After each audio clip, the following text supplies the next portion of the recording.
வணக்கம் Bigg Boss season 8 promo 1 release ஆகிருக்கு.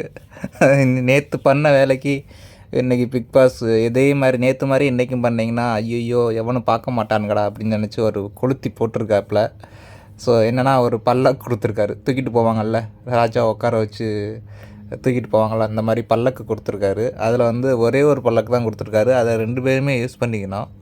So boys team போய் ஃபஸ்ட்டு எடுத்துகிட்டு வந்துட்டானுங்க போல் வெளியே இருந்து. ஸோ எடுத்துகிட்டு வந்து ராஜாவை தூக்கிட்டு வரானுங்க. ராஜா வாழ்க, ராணுவ கேசரி வாழ்க அப்படின்னு தூக்கிட்டு வரானுங்க.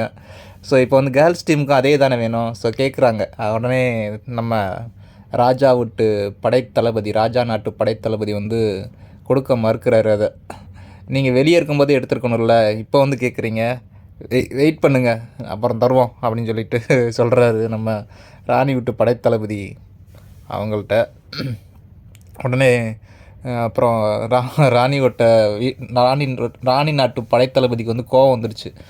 வந்து என்ன சொல்கிறாங்க அப்படின்னா, நாங்கள் 2 நிமிஷம் வெயிட் பண்ணியிருந்தோம், இன்னும் தராமல் இருக்கீங்க அப்படின்னு சொன்னோன்னே நம்ம ராணியோட அந்த ஔவையாரா அவங்க பேர் என்னங்க, ஐயோ ராஜமாதா அவங்க வந்து உள்ளே போய் எடுத்துகிட்டு வர சொல்கிறாங்க.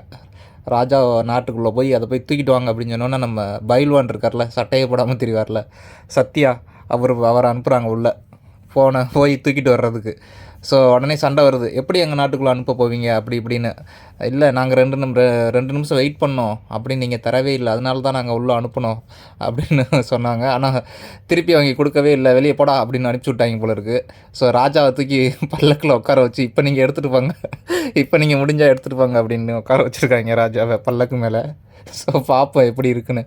இன்றைக்கி ராஜாவை பல்லக்குலேருந்து தூக்கி விட்டுட்டு எடுத்துகிட்டு போவாங்களா, இல்லை ராஜா பல்லக்குலேயே இன்றைக்கி உட்கார வச்சுருவானுங்களா அப்படின்னு பார்ப்போம் என்ன நடக்குது அப்படின்னு.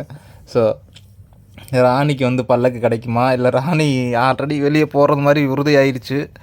ஸோ பல்லக்கோட போவாங்களா, இல்லை பல்லக்கு கிடைக்காமே போயிடுவாங்களா, அது வேறு பெரிய சங்கடமாக இருக்குது. பார்க்கலாம் எப்படின்னு. அந்த நாட்டில் ராணி வந்து ஆக்சுவலாக வந்து அந்த படைத்தளபதியாக ராணியாக செயல்பட்டுக்கிட்டு இருக்காங்க. ஸோ ராணி வந்து குழந்தையாகவே இருக்காங்க இன்னும்.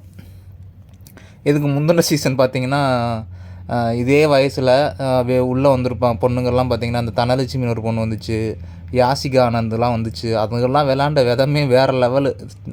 இதே ஏஜில் தான் இந்த பொண்ணு வந்து சர்க்கரை வேணும், தோசை வேணும், 5 ஸ்டார் வேணும்னு சொல்லி அடம் பிடிச்சி அழுதுகிட்டு இருக்கு. ஸோ அந்த மெச்சூரிட்டி வந்து இந்த பொண்ணுக்கு இன்னும் இல்லைன்னு நினைக்கிறேன். ஏன்னா அவன் இதுக்கு முன்னாடி வந்து இதே ஏஜில் வந்த சீசனில் இதே ஏஜில் வந்த பொண்ணுங்க எல்லாருமே செம்மையாக விளாண்டுச்சுங்க. ஸோ அதே மாதிரி எதிர்பார்த்து தான் உள்ளே அனுப்பிச்சிருப்பானுங்க போல். இது என்னென்னா பிக் பாஸையே வச்சு செஞ்சிருச்சு, எல்லாரையும் வச்சு செஞ்சிருச்சு இந்த பொண்ணு. ஸோ பார்க்கலாம் அடுத்த ப்ரோமோ எப்படி வருதுன்னு.